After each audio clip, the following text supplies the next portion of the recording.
Merci, Président Fosso. Nous allons permettre à nos téléspectateurs, eux qui n'ont pas fait le déplacement de Paris, de suivre ce reportage que nous ramènent nos envoyés spéciaux. La Fondation Africa France, présidée par Lionel Zinsou, est à la manœuvre pour cette organisation. Question centrale, comment accélérer le courant d'affaires entre la France et le continent africain qui connaît une très grande croissance économique? Jean-Vincent Ténium nous dresse le bilan de cette première édition d'Africa 2016. Pour nous, dans cette édition de stratégie, suivons attentivement.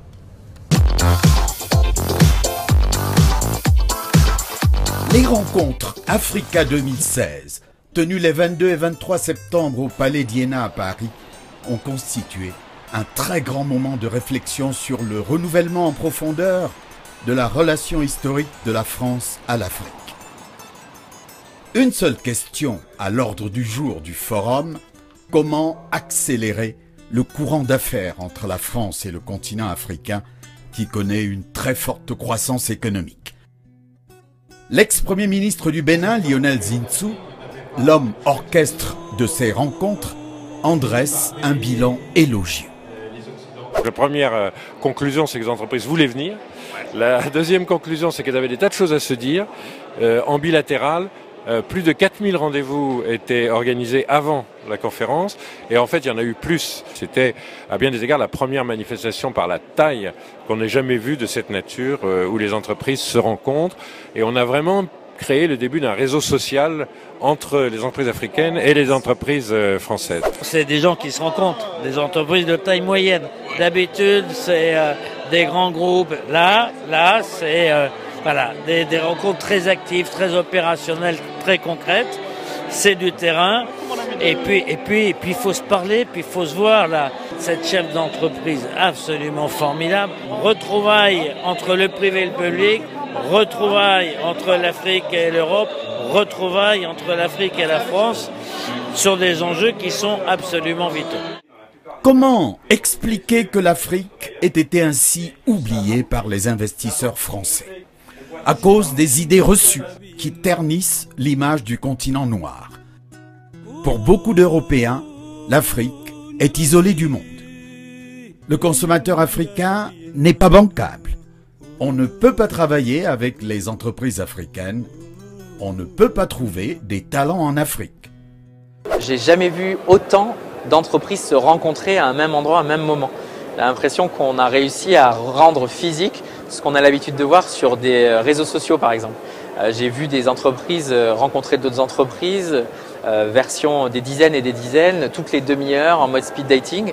Je pensais vraiment pas, je m'attendais pas à cette multitude en fait. Je m'attendais pas à ce qu'il y ait autant de rencontres business qui se passent. Je suis extrêmement content de voir cette capacité de générer des contacts d'entreprise, de gagner du temps en fait en les faisant networker dans un même endroit, un même moment que sont ces rencontres. Les petites et moyennes entreprises françaises ont pris part largement à ce forum et j'ai l'impression que c'est des gens pratiques qui vont aller sur le terrain, découvrir pour ceux qui l'ont déjà pas fait, toutes les opportunités qu'on peut avoir en Afrique. La baisse de croissance enregistrée en Chine a contraint l'Europe à faire des yeux doux à l'Afrique qui d'ici à 2050 va héberger près de 2 milliards d'êtres humains et contribuera pour plus de la moitié à la croissance démographique mondiale. Je le constate, moi d'ailleurs, dans le réseau des PME françaises, beaucoup de PME font du co-développement, du co-investissement, de la coproduction. Et beaucoup d'entreprises françaises ont passé parfois des moments délicats grâce à leurs unités de production dans le continent, sur le continent africain. Donc il faut bien sûr que nous développions sur tout cela, il faut que nous l'organisions. Parce que bien souvent, la PME, il va un petit peu tout seul. Ça ne fait pas la une des Échos, du Figaro, du Monde, mais ça existe réellement. Donc à moi de mettre tout cela en réseau, de l'organiser. Et bien sûr, nous avons développé au sein de la CGPME un secteur Afrique. C'est assez récent, ça date de moins d'1 an, parce que nous voulons absolument mutualiser les efforts, avoir des témoignages et que des chefs d'entreprise expliquent à d'autres chefs d'entreprise pourquoi eux ils l'ont fait et comment ça fonctionne. Et ensemble, effectivement, continuer dans cette démarche vertueuse de faire du co-développement. En séance plénière ou pendant les ateliers, les 2500 chefs d'entreprise et cadres dirigeants rassemblés ont lancé des messages forts.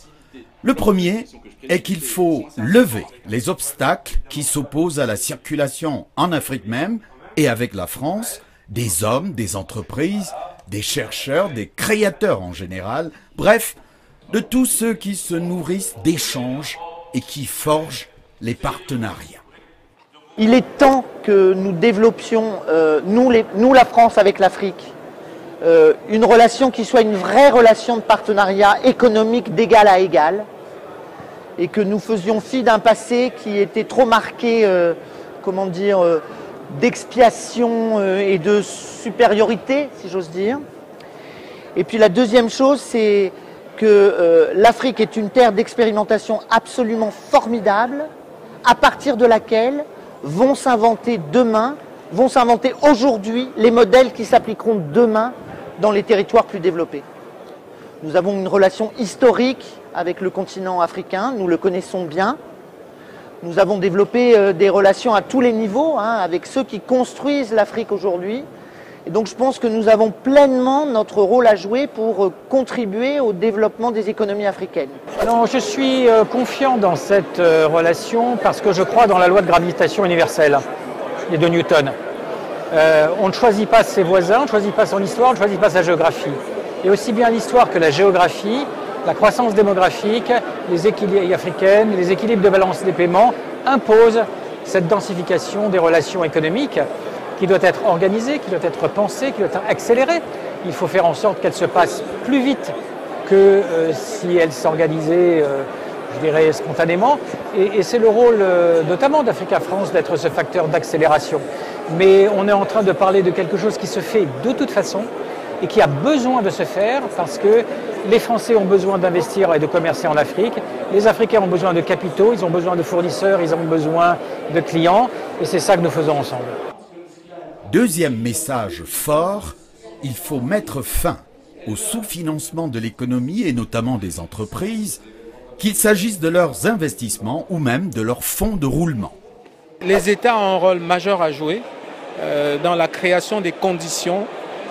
On a parlé beaucoup d'infrastructures, d'énergie, de normes, de gestion des importations et ainsi de suite, qui sont tous du ressort de l'État, de mise à niveau aussi, qui sont tous en grande partie du ressort des États. Et donc les États ont un rôle majeur à jouer pour la réussite des PME en Afrique. Ensuite, les PME elles-mêmes ont un rôle à jouer. Les promoteurs de PME ont un rôle à jouer, un rôle de prise de conscience de la nécessité de mise à niveau, de la nécessité d'une certaine discipline, parce que le monde a changé aujourd'hui pour pouvoir être accompagné efficacement. Notamment les banques attendent des entreprises qu'elles démontrent d'un certain professionnalisme et donc des sujets comme la gouvernance, des sujets comme la qualité des bilans, les sujets qui tournent autour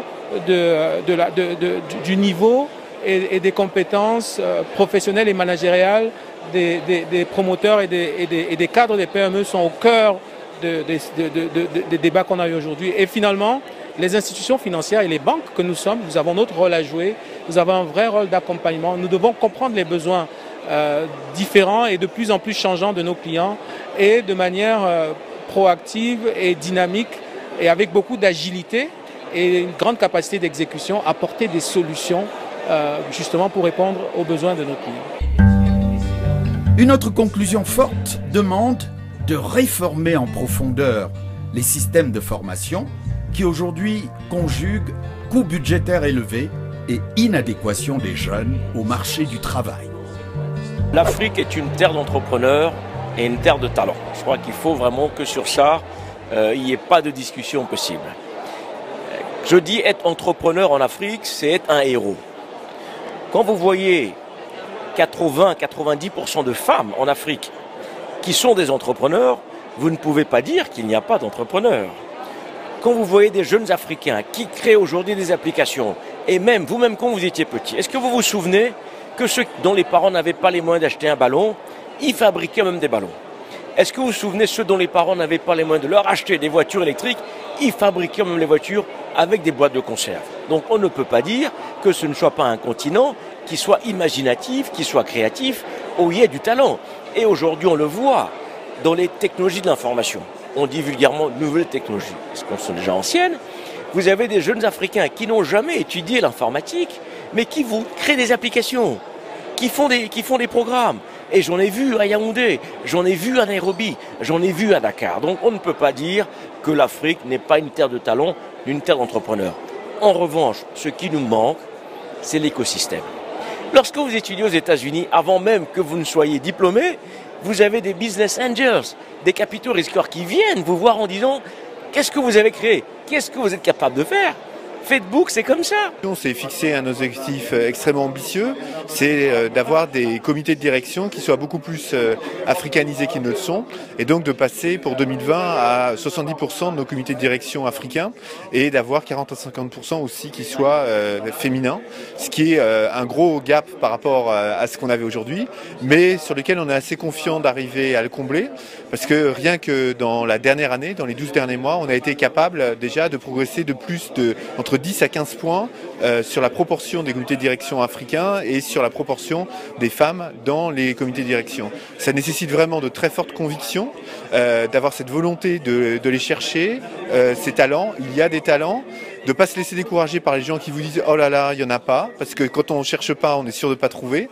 Et puis ça nécessite aussi d'avoir des actes forts.